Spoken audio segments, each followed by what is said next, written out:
Sempat menghilang dari sorot pemberitaan, kini sebuah kabar yang cukup menghebohkan pun terdengar dari penyanyi cantik Pinkan Mambo. Ya, penyanyi yang saat ini sudah menginjak usia 42 tahun itu dikabarkan tengah mengalami permasalahan rumah tangga yang cukup pelik dengan suaminya Steve Wantania. Pernikahan Pinkan dengan Steven yang sudah berjalan 9 tahun lamanya itu kini dikabarkan tengah diambang bibir perceraian. Terlepas dari kabar Steve yang dikabarkan terkena PHK dan tidak lagi menafkahi keluarga kecilnya, mantan teman duet Maia Estianty itu juga mengakui jika hubungan rumah tangga memang sudah tidak baik-baik saja sejak 2 tahun belakangan ini. Hal itu pula lah yang nampak membuat Pinkan kini memutuskan berniat untuk mantap berpisah dengan Steve. Lantas, seperti apakah curhat Pinkan Mambo tentang permasalahan rumah tangganya yang selama ini ia pendam hingga memutuskan untuk bercerai? Mungkin udah 2,5 tahun gitu, 3 tahun lah, udah 3 tahun yang lalu, 2,5 tahun lalu ya, 2 tahun lalu. Sebenarnya bukan masalah terberatnya tuh 2 tahun lalu, tapi kalau masalahnya dari kita pertama nikah udah masalah gitu. Dia pikir aku nggak mau jelekin siapa-siapa, keluarganya juga. Ya mungkin dia pikir dia baik, tapi kita pikir mungkin dia kurang baik gitu. Jadi juga aku bilang aja lah beda visi lah ya gitu ya. Dia manusia berambut lurus, aku manusia berambut keriting, supaya tidak menyinggung semua orang gitu. Aku sometimes juga kayak nggak enak sih, kadang-kadang aku mau buka cerita aku, bukan aku nggak mau buka, tapi cerita aku tuh terlalu pahit, cerita aku tuh terlalu pelik. Jadi kalau misalnya teman-teman aku kasih puyer, takutnya pahit banget gitu. Jadi ya dia ada, cuma aku lagi mungkin sedang siap-siap, mungkin aku belum tahu juga, mungkin sedang siap-siap untuk ngurus perceraian aku kayak gitu. Jadi doain aja teman-teman yang terbaik buat aku gitu. Kalau aku sih orangnya kalau di agama aku kan nggak boleh cerai, tapi karena di firman aku kan bilang dia kan udah menikah sama istrinya dulu, lalu baru cerai, baru nikah sama aku. Jadi aku istri kedua. Nah di firman Tuhan bilang kalau misalnya istri udah diceraikan tidak boleh menikah lagi, dianggap berzina. Berarti aku sedang berdoa sama Tuhan, mudah-mudahan aku berzina jadi boleh cerai gitu. Jadi pernikahan aku nggak kehitung. Pendeta-pendeta juga sometimes bingung gitu. Bukan aku jelekin pendeta, bukan, tapi kayak ada geng-gengan gitu. Ada yang geng ini boleh bilang cerai, ada yang geng ini bilang. Sedangkan aku kan belum kayak pendeta banget gitu yang ngerti. Tapi aku suka tanya Tuhan. Jadi kayak aku sih deket banget sama Tuhan, aku bisa ngobrol gitu langsung, ada suara kedengeran, sering juga bisa aku bilang Tuhan cerai nggak, tapi Tuhan bilang jangan cerai, sayangi suamimu kayak gitu. Tapi anak-anakku semuanya pengennya aku cerai gitu. Anakku 2 yang gede, tapi yang kecil-kecil mereka masih kecil lah, kadang bilang ini, kadang-kadang bilang bosan atau apa gitu. Aku pun juga kalau di Kristen tuh masalah apapun itu tidak boleh cerai. Aku pun seperti itu gitu. Tapi karena aku istri, setelah dia cerai, istrinya cerai terus nikah sama aku, jadi ya kebetulan deh gitu loh. Kebetulan deh aku sah apa enggak sih gitu. Kalau misalnya aku nggak sah, ya amin-amin aja gitu.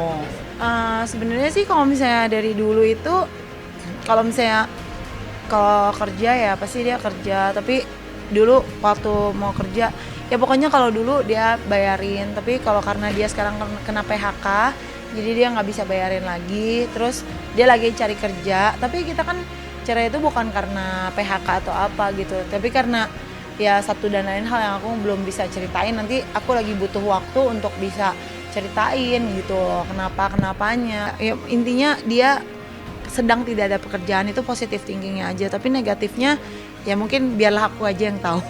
Cuma aku nggak mau jelekin. Mungkin dia juga, aku negatif juga mungkin. Ya udah sih sok wae. Ya udah. Tapi ya udahlah. Tapi karena udahlah, anggap aja karena PHK lah ya. Udah di garis besar ya kayak gitu aja deh, biar cepet ya.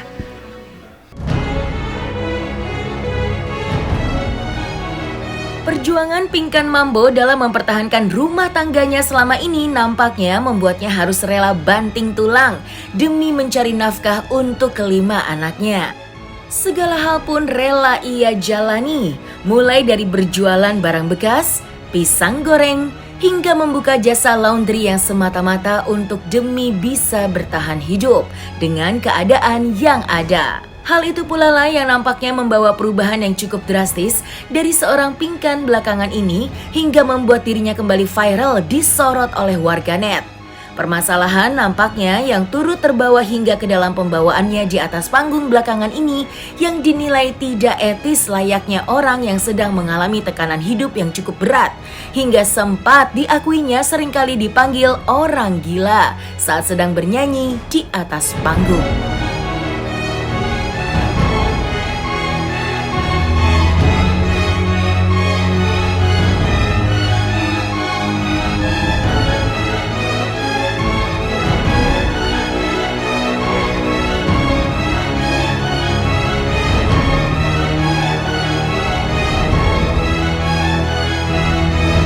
Terus pas udah di viral lagi, ya viral lagi ya, kok kenapa ya viral lagi ya? Iya itu nggak sengaja, iya nggak ada di konsep, itu nggak akan pernah terjadi, iya. Itu tau nggak sih kostum empal kadot aku itu bukan kostum, itu tuh daster, itu tuh daster tidur aku.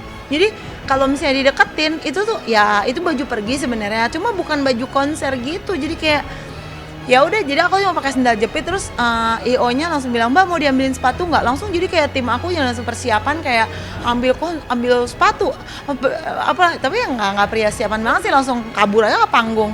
Aku seneng sih kayak aku masih ingat waktu pertama kali aku telepon ke Maya, ke Dani gitu, kayak apa ke Mas Dani, aku mau ini demo gitu kan, mereka semua kan bilang aku orang gila gitu, jadi kayak itu sih orang gila telepon tuh katanya gitu. Iya kan aku kan maksain, aku kan bilang Dani, kamu kalau nggak produserin aku, kamu yang rugi loh, soalnya aku bakal make money, a lot of money, aku bilang gitu. Jadi terus aku nyanyi sekarang ya di PI Mall, aku langsung nyanyi sekarang ya, bayangin aja, still believe kira, tapi orang-orang pada stop. Dan mereka yang artis, mereka yang supaya udah nanti aja ya di rumah aja ya audisinya ya, jangan di mall. Jadi kayak mereka udah gila, tapi aku especially Maya sama Mas Dani itu panggil aku tuh orang gila dari dulu. Maksudnya bukan orang gila tapi orang itu tuh si orang gila telepon lagi kayak gitu.